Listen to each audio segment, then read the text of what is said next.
Hello, I'm R.A. Spratt, and I've got some great news for Friday fans.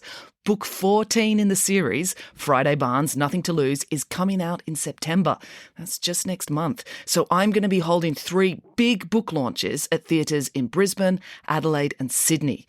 If you live near any of those cities, please come and see the show.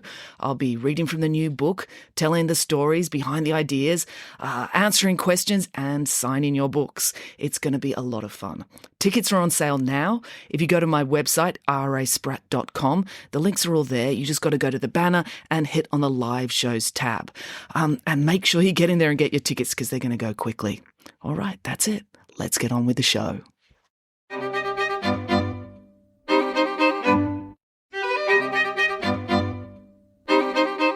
Hello and welcome to Bedtime Stories with me, R.A. Spratt. Well, it's a lovely evening here in Bowral. The weather is slowly starting to warm up a little bit.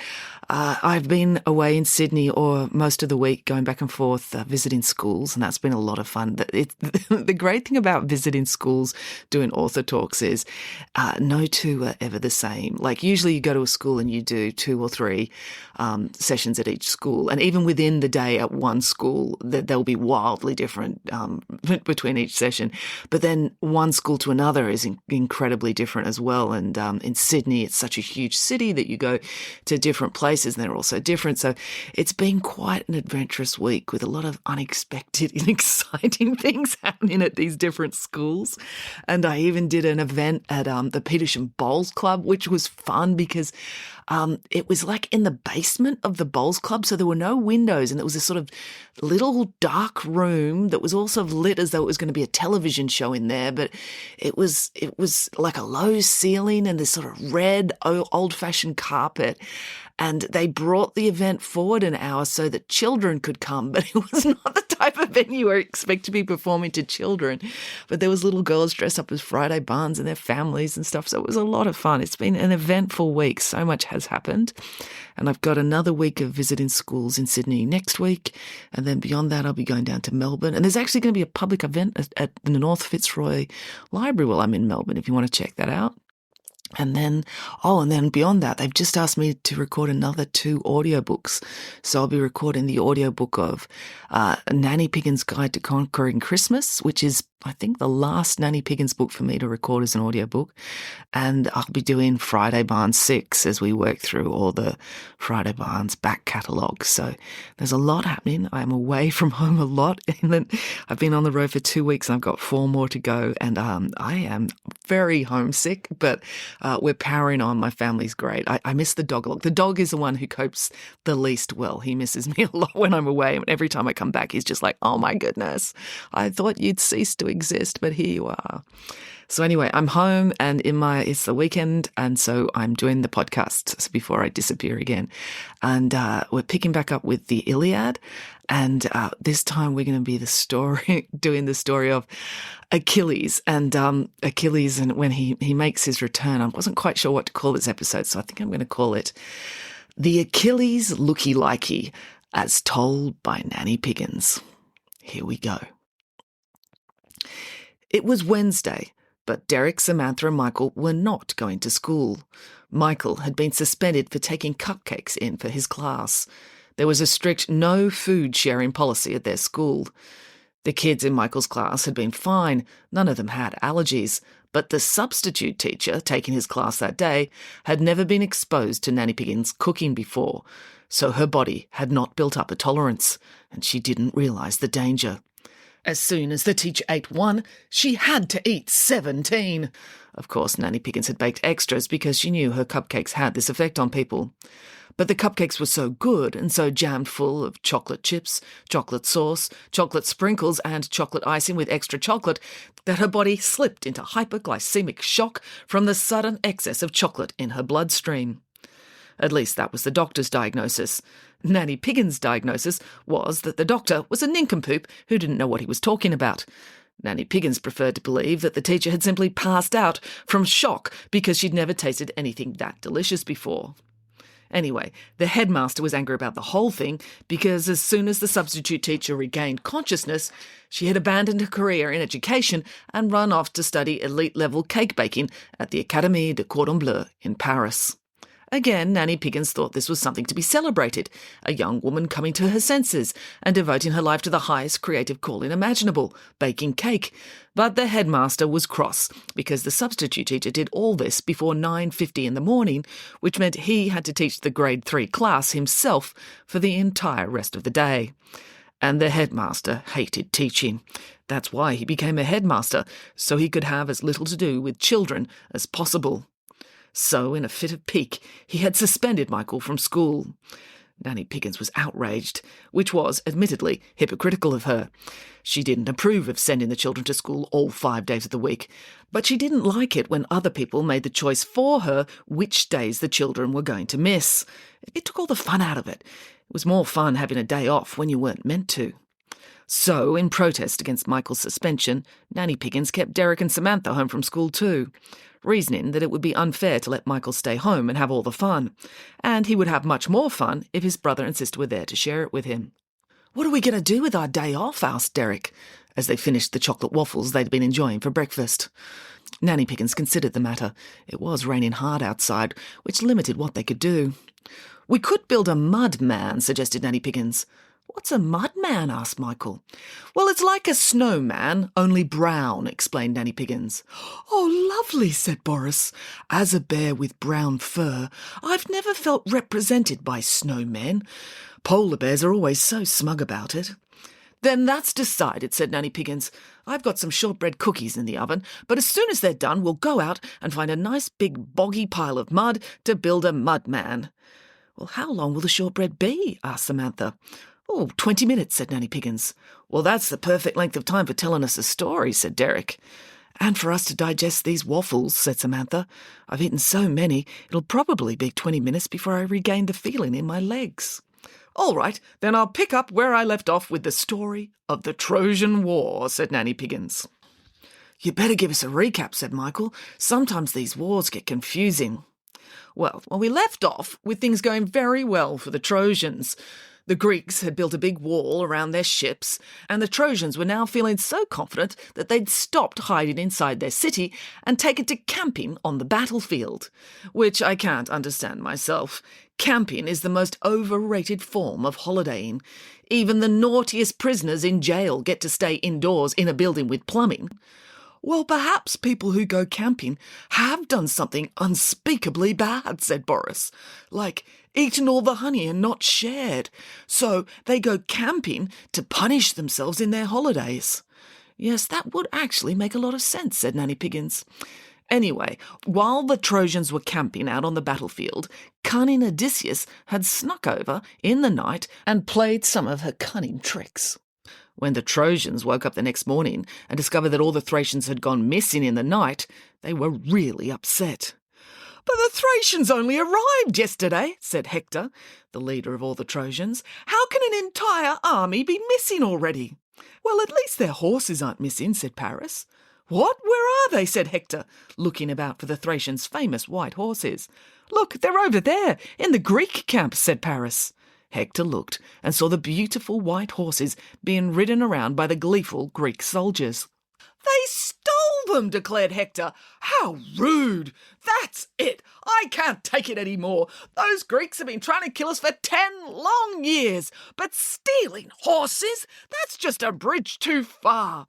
Men, today we are going to destroy the Greek army and burn all their ships," declared Hector. "Hooray!" cheered the men. They liked the sound of having a bonfire. "Can we toast marshmallows?" asked Paris. "If you like," conceded Hector. "Hooray!" cheered the men again. "All right, men, this is it. We are going to chase these Greeks off our beach once and for all.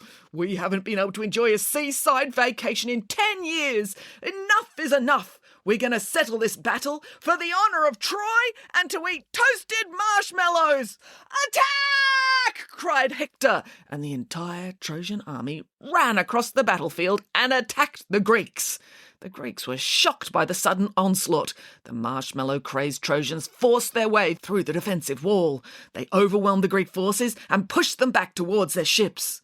Odysseus was leading the whole Greek army. She fought bravely, but was eventually stabbed by a spear. "Ow!" cried Odysseus. "How dare you!" She pulled out the spear and used it to stab the Trojan who'd stabbed her, but she was now getting blood all over her tunic. So Menelaus rushed out in his chariot and took Odysseus back to get a band-aid. When they got back to the medical tent, they found King Agamemnon cowering. He had stubbed his toe on a barnacle and had just used the last band-aid himself. "They've overwhelmed our defences," said King Agamemnon. "Now can we get on the ships and sail away, please?" "Would you stop being a great cowardy custard?" snapped Odysseus. "You are the king of Greece. You're supposed to be the leader." "I shall lead the men," said Ajax. "If Agamemnon led them into battle and the Trojans saw him trembling with fright, they would laugh at us all." Now, Ajax was a mighty and inspirational warrior. He was, in fact, the largest soldier in the entire Greek army. "Not that there's anything wrong with being large," interrupted Boris. Being 10 feet tall and weighing 700 kilograms himself, he was very sensitive on the subject. "Not at all," agreed Nanny Piggins. "In fact, if you are a general in charge of an army, being huge is very handy, because you're taller than everybody else and you can wave to your friends and ask them to come and help you stab people." So Ajax climbed up on his ship and with a long spear stabbed at every Trojan who tried to get near it. The Greeks valiantly fought alongside him, but the Trojans kept pushing closer and closer, until one of them was close enough to throw a flaming torch up onto the ship, and it caught alight. "Yay! We'll soon be eating toasted marshmallows now, boys!" cried Paris. The Greeks were horrified. If their ships burned, they were doomed. They'd never be able to return to their homeland. But they kept fighting, because if they were going to die, they wanted to die bravely in battle. Meanwhile, at the far end of the beach, away from all the action, the mightiest warrior of all, Achilles, was feeling a bit silly. Secretly, he was really jealous of all the soldiers getting to fight in the battle. Achilles loved fighting because he never got hurt himself. "Yeah, because his mum dipped him in the river Styx when he was a baby," said Michael. "That's right, so no weapon could ever injure Achilles, which made battles way more fun for him than anyone else. In fact, sometimes his enemies had to give up because they sprained their wrists from stabbing him so many times to no avail." But, as we know, Achilles had sworn a vow, and the ancient Greeks could be very silly about upholding vows. Achilles had vowed he would not rejoin the Greek army unless his own ships caught fire. He looked back at his ship. He was sorely tempted to throw a match onto it himself. There was nothing in the vow saying he couldn't set it alight. But no, he realised that his men would be really cross if they thought that he had burnt down their own ships, because none of his men were invincible, and they didn't like it when he made decisions that meant they all died. Now, just then his best friend Patroclus ran over. "Achilles, I know you can't fight in the battle because you're too noble to break your vow," said Patroclus. Yes, it is a burden being this noble," said Achilles. "But it looks like the Greek army could get wiped out, and we will all die," said Patroclus. "It would be a shame if all 50,000 of us died after we've been here fighting for 10 whole years. Please, Achilles, would you let me lead our Myrmidon soldiers into battle?" Achilles saw that he could do that without breaking his vow, so he agreed at once.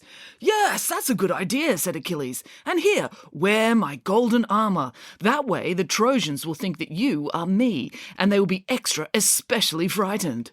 "Oh, thanks, Achilles. You're such a good friend," said Patroclus.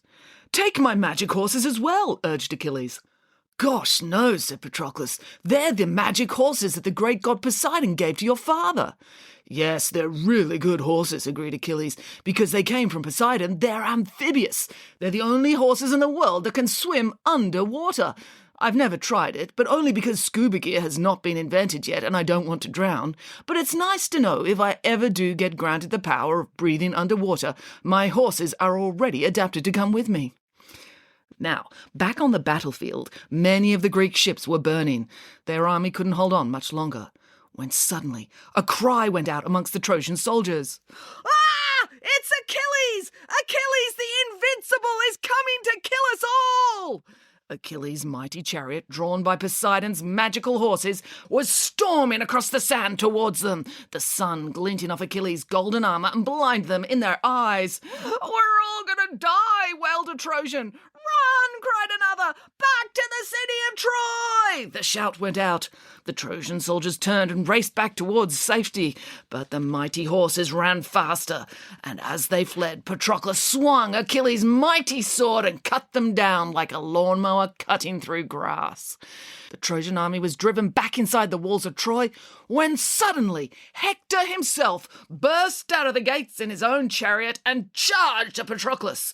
Unfortunately, Patroclus had just lost Achilles' sword. It had got stuck in someone he was stabbing, but Patroclus was super brave. He just picked up a big rock and threw it at Hector's head. "Oh no," said Boris. "It missed," said Nanny Piggins. "Yay," said the children, and killed his chariot driver instead. "Oh dear," said the children. Boris just wept. The two weaponless men rolled around on the battlefield, wrestling with each other, bopping heads, twisting wrists, and yanking hair, when suddenly Hector spotted a spear on the ground. He snatched it up and turned to face Patroclus.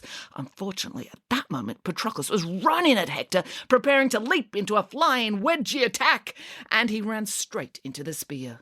"Oh," said Patroclus. He collapsed on the ground, and his helmet fell off. "Hey, you're not Achilles," said Hector. Apart from not looking like Achilles, the spear in his chest was also a clue that this was not an invincible warrior.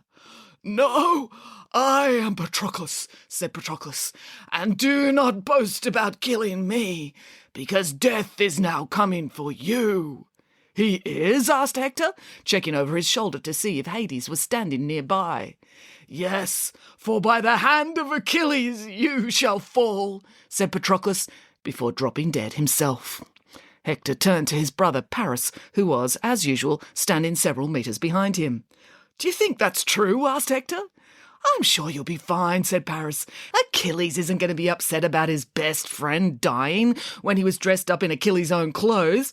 He's not that petty, surely." But of course, this was the ancient Greek mythology days, and everyone was petty back then. So we'll leave it there. "Hey, you can't leave the story there. It was the middle of a good bit," said Derek. "I can, because some things are even more important than life and death." "Like what?" asked Michael. "Ping!" went the oven. "Shortbread cookies," said Nanny Piggins. And the children had to concede she had a point. They ate the still warm shortbread cookies, then had a lovely day building mud men in the garden, knowing that next time they had a spare 20 minutes, they would hear the next instalment of the tale of the Trojan War. The end. All right, well, we'll leave it there. We'll come back for Achilles Strikes Back will be next week's story. So I hope you have a great week, and until next time, goodbye.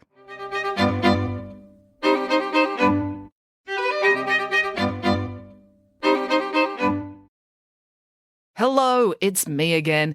If you enjoyed listening to Bedtime Stories with R.A. Spratt, it would be really helpful if you could like, subscribe, follow, and or review the show on whatever podcast platform you're listening to now.